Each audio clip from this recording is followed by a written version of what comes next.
और रोज़ा क्या है? रोज़ा हमारे ऊपर फ़र्ज़ है। इस बात को ज़रूर समझिएगा।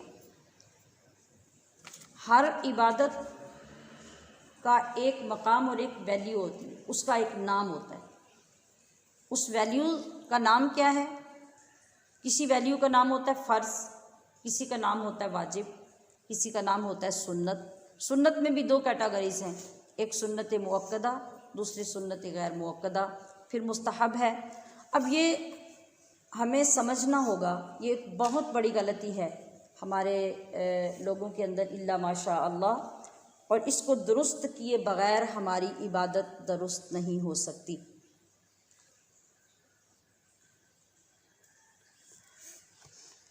सुन्नत और होती है, वाजिब और होता है, फ़र्ज़ और होता है। एक के ना होने से दूसरे का ना होना यहाँ नहीं पाया जाता, बल्कि हर एक का अपना अपना मकाम है। इसका ज़िक्र करना और समझना इसलिए ज़रूरी है कि जिस तरह सहरी सुन्नत है और आका सल्लल्लाहु अलैहि वसल्लम की महबूब तरीन सुन्नत है, इसी तरह नमाज तरावी भी सुन्नत है, और वो भी सुन्नत मुअक्कदा है। वो सुन्नत मुअक्कदा है, यानी जिसका करना आका सल्लल्लाहु अलैहि वसल्लम के नज़दीक इंतहाई पसंदीदा भी और इंतहाई ज़रूरी भी है। इंतहाई मजबूरी के वक्त में कहीं ज़िंदगी में एक आध बार आप सल्लल्लाहु अलैहि वसल्लम ने किसी सुन्नत मुअक्कदा काम को छोड़ा, वरना उसके छोड़ने की इजाज़त नहीं। तो मैंने अर्ज़ किया कि रोज़ा क्या है? रोज़ा फ़र्ज़ है। तो अब जो शख्स तरावी पढ़ता है उसके रोज़े का क्या बनेगा, और जो तरावी नहीं पढ़ता उसके रोज़े का क्या हुक्म होगा? हमने बहुत से लोगों से बचपन से बड़े होने तक ये सुना कि अगर किसी ने रात में किसी मजबूरी से या कहीं सफ़र पे जाने की वजह से या किसी बीमारी की वजह से तरावी नहीं पढ़ी, तो सुबह उठकर ये उज़र रख दिया कि भाई मैं तो रात को तरावी नहीं पढ़ सकी, तो मैं तो अब रोज़ा नहीं रख सकती। और दूसरी तरफ किसी ने तरावी पढ़ ली और सुबह कोई तकलीफ़ हो गई, बीमारी आ गई, मजबूरी हो गई, तो सुबह ये कह दिया भाई अब मैं तो तरावी पढ़ चुकी हुई हूँ, तो मुझे तो हर हाल में रोज़ा रखना है। तो ये दोनों बातें गलत हैं। तरावी मुस्तकिल एक अलग इबादत है और रोज़ा मुस्तकिल एक अलग इबादत है। आप तरावी पढ़ेंगे तो आपको सुन्नत मुअक्कदा इबादत करने का सवाब मिलेगा, और वो सवाब तरावी तक ख़ास होगा। जब आप रोज़ा रखेंगे तो फ़र्ज़ इबादत अदा होगी और उसका सवाब मिलेगा। इसी तरह जब आप तरावी नहीं पढ़ते तो आपको तरावी का सवाब नहीं मिलेगा, और रोज़ा रखेंगे तो रोज़े का सवाब मिल जाएगा। और फ़र्ज़ करें खुदा न खास्ता आपकी बीमारी या मजबूरी ऐसी है कि आप रोज़ा तो नहीं रख सकते मगर नमाज़ पढ़ सकते हैं।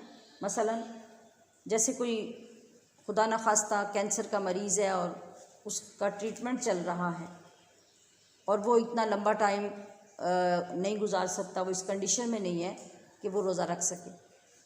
शुगर बेइंतहा हो चुकी है, शूट कर चुकी है, अब घंटा आधा घंटा गुजर जाए, इससे ज़्यादा खाए पिए बग़ैर गुजारा नहीं हो सकता, वो रोज़ा नहीं रख सकता। अब इसका ये मतलब नहीं है कि दूसरी तरफ वो माशाल्लाह नमाज़ पढ़ने के काबिल है, वो चल फिर सकता है, वो वज़ू कर सकता है, वो नमाज़ पढ़ सकता है। तो अब क्या करना चाहिए? जब तक उसका उज़्र है वो रोज़ा छोड़ दे मगर तरावी की नमाज़ पढ़े। इस बात को अच्छी तरह समझिए, और तमाम जो बच्चियां हैं हमारी, वो अपने घरों में जो बुज़ुर्ग ख़वातीन आपके साथ नहीं भी सुन रही और वो हमेशा से इसी तरह रोज़े रखती हैं और यही एक कॉन्सेप्ट है, तो उन सब को अदब से, आराम से, मोहब्बत से ये मसला समझाएं, और घर में और भी दीगर ख़वातीन जिनको इसी बात पे यकीन होता है उनके इस यकीन को तब्दील करने की कोशिश ही नहीं करें, बल्कि उन्हें समझाएं कि असल हकीकत क्या है और दोनों इबादतों की हैसियत क्या है। इसी तरह सहरी, बाज़ लोग ये मसला पूछ रहे होते हैं कि मैंने सहरी नहीं खाई तो मेरा रोज़ा हो जाएगा कि नहीं, पानी भी नहीं पिया तो मेरा रोज़ा हो जाएगा कि नहीं। फिर फ़र्ज़ और नफल रोज़े में तकसीम कर रहे होते हैं कि नफल रोज़ा सहरी खाए बगैर हो जाएगा कि नहीं और फ़र्ज़ रोज़ा सहरी खाए बगैर हो जाएगा कि नहीं। एक तो इस तरह के लोग हैं। दूसरे इस तरह के हैं कि जिनको अल्लाह ने हिम्मत दी होती है तो वो रमज़ान में कई मरतबा लोगों से बड़े फ़ख्र से ये बयान कर रहे होते हैं कि हमने तो कभी सहरी खाई नहीं, हम तो बस पानी पी के रोज़ा रख लेते हैं और कुछ भी नहीं होता, हम तो बड़ा अच्छा रोज़ा रख लेते हैं। और वो फ़ख्र कर रहे होते हैं कि मैंने तो रमज़ान में इतने दिन सहरी नहीं खाई या पूरा महीना ही सहरी नहीं खाई। तो ये दोनों चीज़ें दुरुस्त नहीं हैं। किस लिहाज से? पहली ये बात कि रोज़ा होता है कि नहीं, दूसरी ये बात कि सहरी खाने की कोई इतनी बड़ी ज़रूरत नहीं है, हम सहरी खाए बगैर भी रोज़ा रख सकते हैं। देखिए, आपने अगर सहरी नहीं खाई तो आपका रोज़ा तो हो जाएगा, मगर करना क्या होगा? करना ये होगा कि निस्फ़ुन निहार से पहले, जिसको आम इस्तिलाह में लोग ज़वाल का टाइम कहते हैं, हालांकि वो ज़वाल का टाइम नहीं होता, ज़वाल का टाइम उसके बाद शुरू होता है। निस्फ़ुन निहार का मतलब होता है जिस वक्त बिल्कुल सूरज बराबर में आ जाता है और उसका साया ख़त्म हो जाता है चीज़ों का, वो निस्फ़ुन निहार होता है। और जब तक वो टाइम रहता है उसमें कोई नमाज नहीं होती। हमारे लोगों के अंदर ये बात मशहूर है कि ज़वाल का टाइम है, अब कोई नमाज नहीं होती। ज़वाल का टाइम जब शुरू होता है तो उसके शुरू होने के बाद साथ ही ज़ोहर का टाइम भी शुरू हो जाता है। इस गलती को भी ज़रूर दुरुस्त कीजिए। तो निस्फ़ुन निहार वो टाइम होता है जिसमें कोई नमाज आप अदा नहीं कर सकते। तो निस्फ़ुन निहार यानी उस आधे दिन से पहले आपको नियत करनी होगी। किस चीज़ की? उस रोज़े की जिसकी आपने सहरी तनावुल नहीं की। क्यों नहीं की? कोई भी वजह हो सकती है, आप जाग नहीं सके, आप उठ नहीं सके, किसी ने जगाया नहीं है, या कोई और बात थी, आप खाना नहीं खा सकते थे, बीमार थे और आपने सोचा कि मैं रोज़ा रख सकती हूँ तो मुझे रोज़ा रखना चाहिए, सहरी नहीं खाई। तो अब निस्फ़ुन निहार से पहले पहले मैं अपनी बात समझा पा रही हूँ, यानी ये बात अच्छी तरह समझ लीजिए और दूसरों तक ये बात ज़रूर पहुँचाइए। क्यों? कि ये हमारी फ़र्ज़ नमाज के कबूल होने और ना होने का मसला है। तो निस्फ़ुन निहार से पहले पहले आप उस रोज़े की नियत कर लेंगे जिसकी आपने सहरी नहीं खाई या नहीं खा सके। नियत कैसे होगी? यानी उस वक़्त में, मिसाल के तौर पे अभी जिस वक्त हम बयान सुन रहे हैं, तो क्या इस वक़्त में आप नियत करेंगे या थोड़ा आगे चल के नियत करेंगे निस्फ़ुन निहार से पहले पहले? नियत करने का ये तरीक़ा नहीं होगा। आप ये कहेंगे कि मैं उस वक़्त से रोज़े से हूँ जो सहरी का वक़्त था, आप उसको कंफर्म करेंगे। ये नहीं कहेंगे कि मैं अब रोज़े की नियत करती हूँ। नियत ये होगी कि मैं उस वक़्त से रोज़े से हूँ जो रोज़ा शुरू होने का वक्त होता है। तो इस गलती को दुरुस्त किया जाएगा। ये किस बात का जवाब है कि रोज़ा होता है या नहीं होता। अब दूसरी बात कि हम तो बहुत सारे रोज़े बग़ैर सहरी के रख लेते हैं और इस पे हम फ़ख्र करते हैं, तो ये फ़ख्र वाली बात नहीं, ये महरूमी वाली बात है।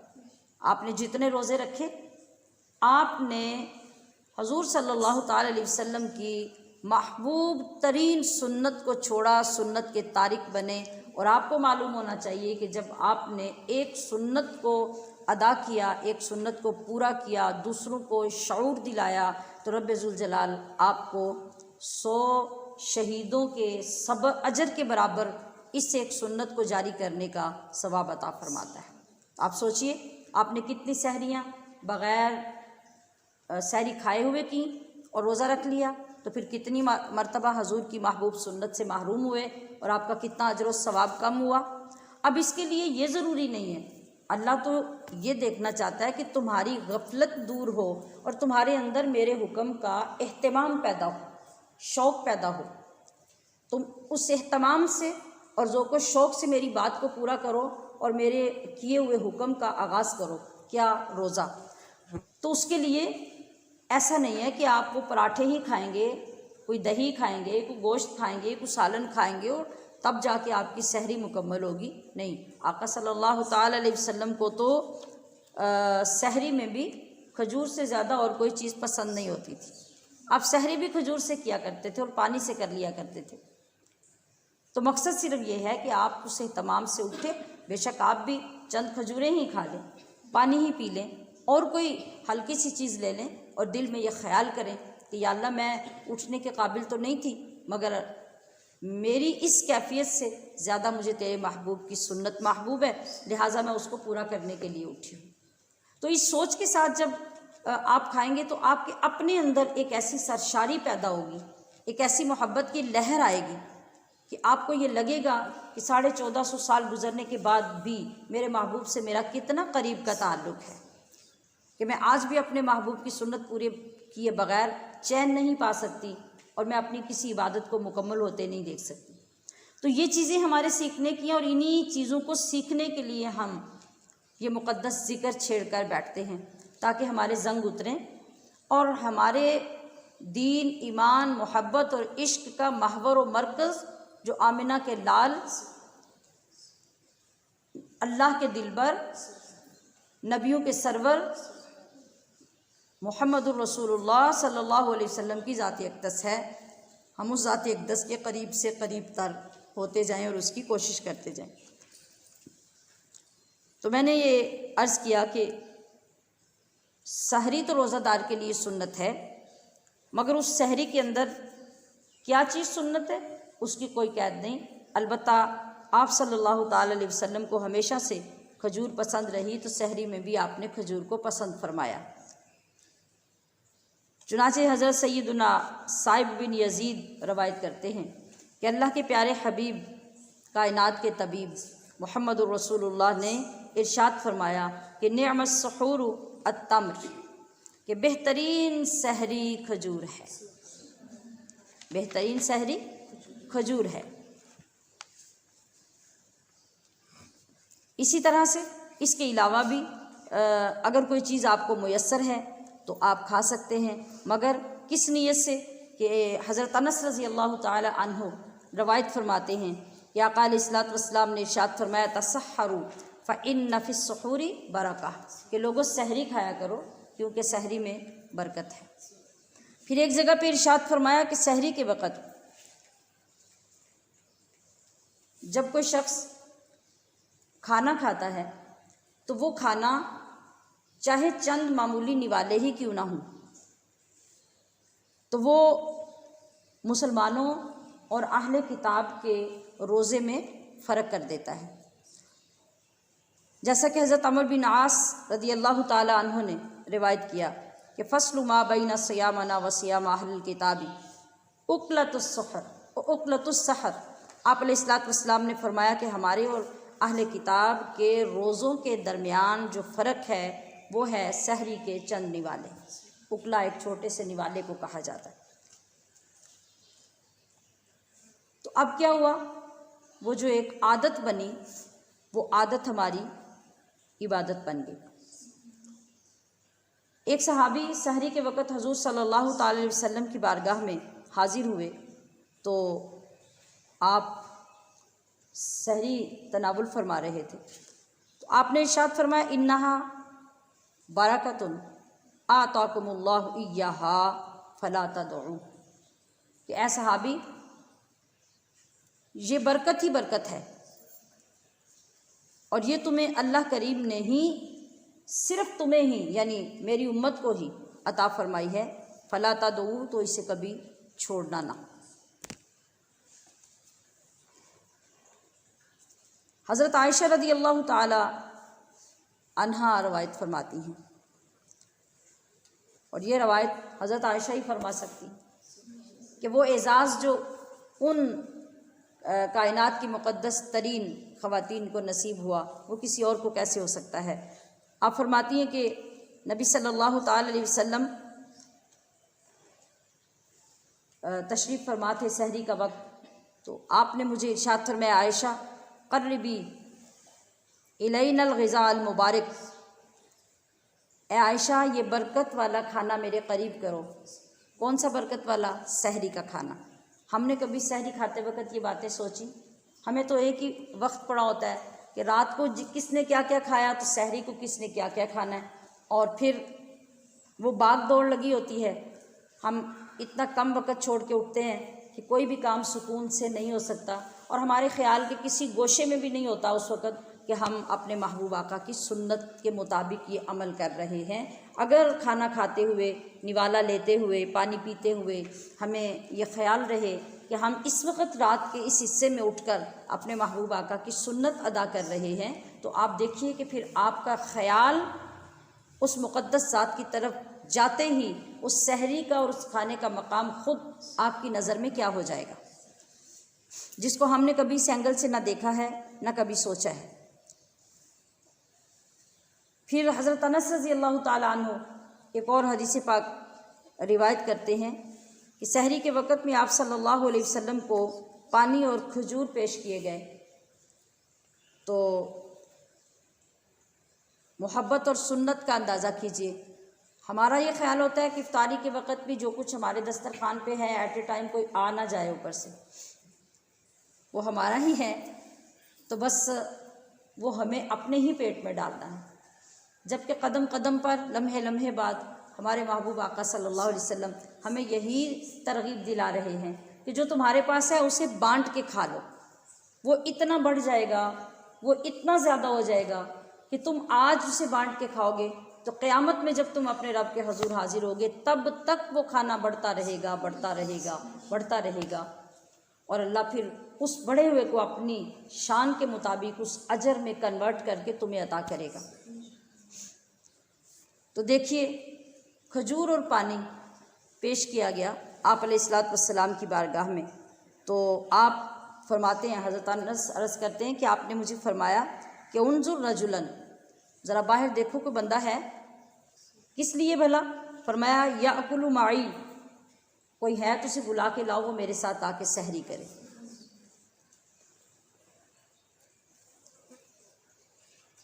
तो आपने देखा तो आपको हज़रत ज़ैद नज़र आए, उनको बुलाया, हजूर की बारगाह में हाजिर हुए, आपने दावत दी, तो वो अर्ज़ करने लगे कि हजूर मैं तो सहरी खा चुका हूँ। तो आपने इरशाद फरमाया कि ये इंतहाई बरकत का खाना है। एक और जगह पर आपने इरशाद फरमाया कि सहरी का खाना नूर है। जब तुम इसे खाते हो तो बज़ाहिर तो तुम्हारे हाथ में एक गंदम का निवाला होता है, गंदम की रोटी का, मगर जब वो तुम्हारे हलक से उतरता है तो वो रोटी का निवाला नहीं होता, वह नूर का निवाला बन जाता है। तो रोटी तो हमारी है, गंदम हमारे घर की थी, आटा हमने गूंदा, रोटी हमने पकाई, मगर ये इतनी बड़ी तब्दीली, जिनसी तब्दील हो गई कि वो गंदम गंदम ना रही, वो नूर बन गया। किस वजह से? ज़रा सोचा आपने कि इतनी बड़ी बरकत कैसे मिली? सिर्फ़ इस वजह से कि आप उस लम्हे में उठकर अपने महबूब की सुन्नत को ताज़ा कर रहे हैं, अपने रब की मोहब्बत के लिए उस वक़्त उठकर आप खाना बना रहे हैं और खा रहे हैं, तो रब उसी वक़्त आपको उसका बदला इस शान से अता कर रहा है कि अब वो जो आपके अंदर उतर रहा है, वो अंदर जाने से पहले ही, वहाँ पहुँचने से पहले ही वो मादी ग़िज़ा नहीं रही, वो क्या हो गया? वो नूर का खाना बन गया।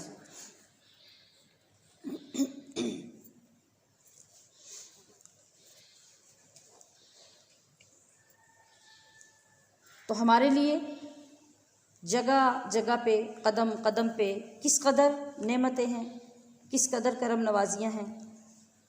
अल्लाह करे कि हमें इनकी समझ आ जाए। फिर आप सल्लल्लाहु अलैहि वसल्लम ने एक मकाम पर फरमाया, अल्लाहुम्मा सल्लि अलल मुतसह्हिरीन। ऐ अल्लाह, ये कौन दुआ कर रहा है? ज़रा सोचिए, अल्फाज किसके हैं? अल्लाह के नबी फरमा रहे हैं कि ऐ मेरे रब, सहरी खाने वालों के लिए अपनी रहमत नाजिल फरमा। हज़रत अबू उमामा से रवायत है कि हुज़ूर सल्लल्लाहु अलैहि वसल्लम ने इरशाद फरमाया, अल्लाहुम्मा बारिक, वहाँ रहमत का जिक्र है, यहाँ फरमाया कि अल्लाहुम्मा बारिक लि उम्मती फ़ी सुहूरिहा, कि मेरी उम्मत की सहरी में उनके लिए बरकत नाजिल फरमा। तो फिर आप इससे अंदाज़ा कर लीजिए कि सहरी का ये खाना कितना मुक़द्दस है हमारे लिए, कितनी रहमत का बाइस है, कितनी करम नवाजी हमारे ऊपर इसकी वजह से होती है।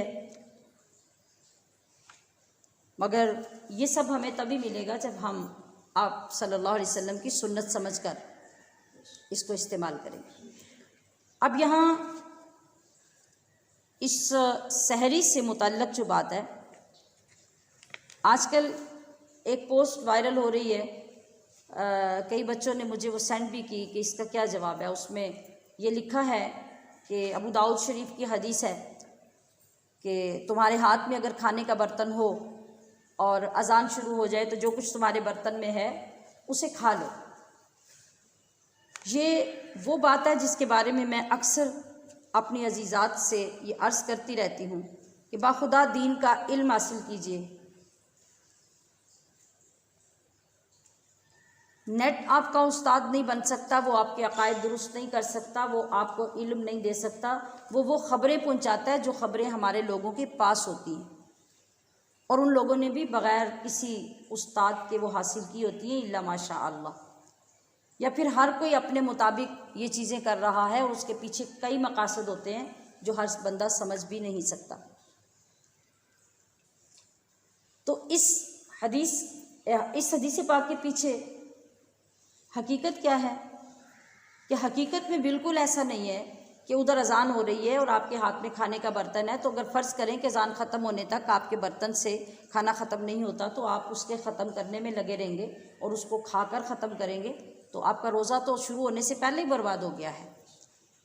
तो हकीकत क्या है कि वहाँ आप देखिए कि जो लोगों को ख़राब करने का तरीक़ा है, लोगों की इबादतें ख़राब करने का जो तरीक़ा है, वहाँ आपको अगर जो लोग भी नेट यूज़ करते हैं फेसबुक पे, यूट्यूब पे, और आपके पास पोस्ट पहुँची भी होगी व्हाट्सएप वगैरह पे, तो वहाँ आप उसका तर्जमा देखिए कि उस तर्जमे में जो लिखा हुआ है कि जब अजान शुरू हो जाए तो जो बर्तन में हो वो खा लें, तो वहाँ फजर का लफ्ज़ अंडर ब्रैकेट किया गया है।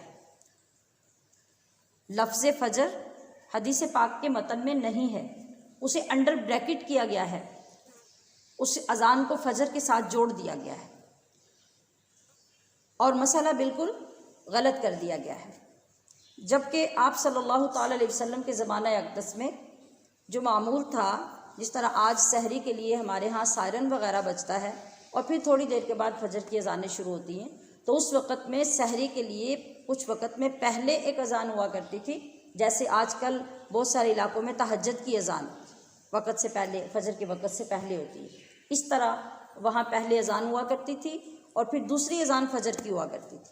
तो वहाँ जो अजान मुराद है, एक तो इससे मुराद ये है कि वो अजान मगरिब की अजान है, कि मगरिब की अजान है, आपने पहले इफ्तारी शुरू की है तो अजान हो रही है, तो अजान होते ही आम दिनों की तरह उठकर फ़ौरन नमाज के लिए भाग ना जाओ और खाना बर्तन के अंदर ना छोड़ दो। उसके लिए ये है कि जो खाना आप खा रहे हैं उसको तनावुल कर लें, और उलमाए किराम ने फरमाया कि रमज़ान मुबारक में कम से कम 10 मिनट बाद अजान के जमात खड़ी की जाए, ताकि रोज़ादार कुछ खा पी कर नमाज के लिए फ़्रेश हो जाएं और फिर जमात करवाई जाए। दूसरी बात यह कि वो जो सहरी के वक़्त में एक अजान होती फजर से पहले, इससे वो मुराद है। और आपने अगर वो कोई चीज़ खाने पीनी शुरू की है तो उसको फौरी तौर पे फजर समझकर नहीं छोड़ दें, बल्कि अभी फजर में वक्त है। अब रह गई बात फजर की अजान की, जिसके साथ उस हदीस पाक को जोड़कर लोगों के रोज़े बर्बाद किए जा रहे हैं। तो सामयात मोहतशम, उस नमाज का सहरी के साथ कोई ताल्लुक़ नहीं है। देखिए, सहरी सुबह सादिक से पहले होती है, और जो सुबह सादिक होती है वो होती है फजर के लिए। तो सुबह सादिक से पहले सहरी का इख्तिताम करना लाजिम है। अगर सुबह सादिक हो गई और आप खाते पीते रहे, खा अजान हो या ना हो, आपके पास टाइम होना चाहिए, अजान नहीं होनी चाहिए। अजान का सहरी से कोई ताल्लुक़ नहीं है। आप जब खाना खा रहे हों सहरी का, तो आपको पहले पता होना चाहिए कि कितने बजे तक सहरी का वक्त है, और उसके लिए आप क्या करें, जो आज कल का मौजूदा मुरव्वज तरीक़ा है वो यही है कि हमारे पास रमज़ान मुबारक के कैलेंडर्स होते हैं, कार्ड्स होते हैं, टीवी रेडियो पर टाइम बताया जाता है, या फिर हमारे मोबाइल्स पे टाइम होता है, हर दिन का फजर होने का जो वक्त होता है, ऐसे बहुत सारे ज़राए हैं जिनसे हम फौरी तौर पे वक्त देख सकते हैं। तो हमें उसके मुताबिक अमल करना चाहिए और वो वक्त भी जो आपके पास है उससे भी कोशिश करनी चाहिए कि चंद मिनट पहले सहरी खाना बंद कर दें, क्योंकि वो एक इंसान का बनाया हुआ, उसमें गलती का एहतमाल भी हो सकता है। तो हमें वहाँ पर भी एहतियात करनी चाहिए, ना कि हम उसको तवील करते करते फजर की अजान तक ले जाएं और वहाँ भी सुकून हासिल ना हो। अब अजान शुरू है और हम अपने दिल को तसल्ली दे रहे हैं कि खैर है, मगर हमें ये इल्म नहीं है कि ये जो जिसको हम खैर कह रहे हैं ये खैर नहीं है, ये शर है कि आपके रोज़े को वो बर्बाद कर रही है। और बाज़ औक़ात सिर्फ़ 1-2 घूंट चाय का लालच लेकर इंसान ताख़ीर कर लेता है और ये कहता है कि मैं इसको ख़त्म कर लूँ, खैर है अभी अज़ान शुरू हुई है। तो अज़ान पहले ही उस वक़्त शुरू हुई है जब उससे पहले सहरी का वक़्त ख़त्म हो चुका था। इस बात को बाखुदा अच्छी तरह समझिए और अपनी इबादतों पे रहम फरमाइए, इनको बर्बाद ना कीजिए। ख़ास तौर पे कुछ हमारी जो बुज़ुर्ग ख़वातीन होती हैं, माज़रत के साथ वो अपनी बात पे अड़ जाती हैं कि आज तुम लोग ज़्यादा कुछ पढ़ लिख के आ गई हो, तुम्हें ये पता चल गया है और हमारी बातों को टोकती हो। तो बाखुदा ये टोकना आपके नुकसान के लिए नहीं है, आपसे हमदर्दी की बिना पे है, आपसे मोहब्बत की बिना पे है, आपकी इबादत को बचाने की कोशिश है कि आप अपनी ज़िद में अपनी इबादत को बर्बाद कर लेंगी। मुझे ये बताइए कि जब आपने एक 11 घंटे का 12 घंटे का सफ़र करना है और सफ़र से पहले ही आपका नुकसान हो जाए और आपको पता चल जाए कि इस सफ़र का कोई फ़ायदा नहीं है, फिर भी आप सफ़र करते जाएं, तो कौन आपको समझदार कहेगा। तो जब आपने सहरी में सहरी खानी ताख़ीर कर दी, मुअख्खर कर दी और अज़ान के दरमियान भी आप खाते रहे, तो रोज़ा तो आपका उसी वक्त ख़त्म हो गया। अब बाकी सारा दिन जो आपने चलना है, सिवाय भूखा रहने के, फाका करने के और कोई चीज़ आपको हासिल नहीं होगी। तो फिर समझदारी की बात तो यही है कि वो जो चंद लम्हे बदपरहेज़ी करके और बेहतियाती करके आप ज़ाया कर रहे हैं, उन्हीं पर कंट्रोल फरमा लीजिए ताकि रोज़ा बच जाए और जो अजर व सवाब अल्लाह रब्बुल इज़्ज़त ने आपके लिए लिखा है वो आपको नसीब हो जाए और आप उसके मुस्तहिक हो जाए। इस गलती को ज़रूर समझिए और जहाँ जहाँ तक आपके राब्ते हैं उनको पहुँचाइए, ख़ुद भी इस पर अमल कीजिए और दूसरों को अच्छी तरह से मसला अंडरस्टैंड करवाइए और इस फ़र्क को वाज़े करके समझाने की कोशिश कीजिए या ये रिकॉर्डेड बयान उन तक भेजिए ताकि उनको तशफ़ी हो जाए सुनने के बाद। और ये बहुत बड़ी नेकी होगी कि अगर आप अपने रोज़े के साथ किसी एक बंदे का भी रोज़ा बचा लेते हैं और उसकी गलती को दुरुस्त करते हैं तो यकीनन आपके लिए अजर अज़ीम है।